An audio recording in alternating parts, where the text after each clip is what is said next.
हे विमान आहे जे एकनाथ शिंदे साहेब स्वतः डावलून गेले होते। हे विमान म्हणजे 16 ते 20 जानेवारी दरम्यान 23ला हे दावोसला विमान गेलं होतं। कुठलंही विमान VIP ला घेऊन जात असेल, नाहीतर तुम्ही स्वतः जात असाल तर फ्लाईट प्लॅन द्यावा लागतो।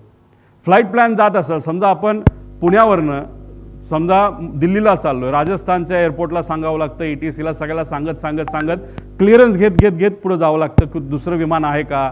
आणि जर इंटरनॅशनल प्रवास असेल तर मग तिथे आपल्याला बघावं लागतं की दुसऱ्या देशांची परवानगी आहे का, आणि बिना परवानगी जर विमान त्या देशामध्ये गेलं तर ते विमान पाडलंही जाऊ शकतं। आणि तसंच काहीतरी हे एकनाथ शिंदे साहेबांच्या बाबतीत घडलं अशी माहिती आमच्या आहे।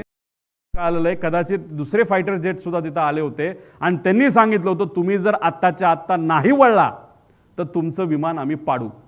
हे इराणच्या एअर डिफेन्सली त्या ठिकाणी सांगितलं होतं। त्याच्यात कोण बसलं होतं?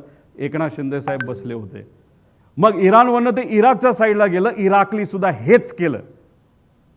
मग आता याच्यामध्ये दोन गोष्टी आहेत। मग अजितदादांच्या बाबतीत जे घडलं ते भारतात घडलं, महाराष्ट्रात घडलं, ते बारामतीत घडलं।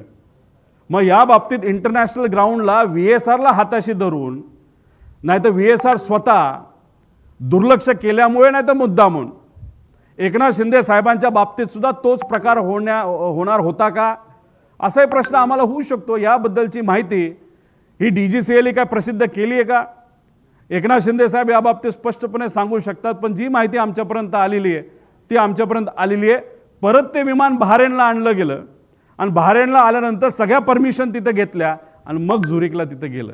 म्हणून आम्ही सांगतोय VSR या कंपनीवर तुम्ही विश्वास ठेवू नका।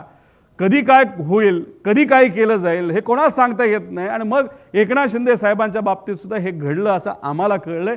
एकनाथ शिंदे साहेब नाहीतर इतर काही जे काही कुणी अधिकारी असेल ते स्पष्टपणे तिथं सांगू शकतील। इराक आणि इराणमध्ये वॉर आहे, त्याकडनं आपल्याला काही डेटा मिळू शकत नाही। बहारेनकडनं मिळाला तर आपल्याला ते कळू शकतं। आणि त्याच्याच बरोबर VSR व्हेंचर हे 6 महिन्यासाठी हे UAE मध्ये बँड होतं का? जेव्हा कोविडचा काळ होता, कोविडच्या काळामध्ये लोक जिथं कुठं अडकली होती, प्रायव्हेट जेट हे एक व्यक्ती नाही तर एक कंपनी बुक करतं, त्यात तुम्हाला सीट विकता येत नाही, त्याला कमर्शियल लायसन्स लागतं।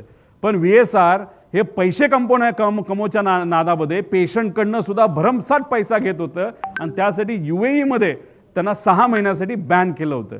हा एक फार मोठा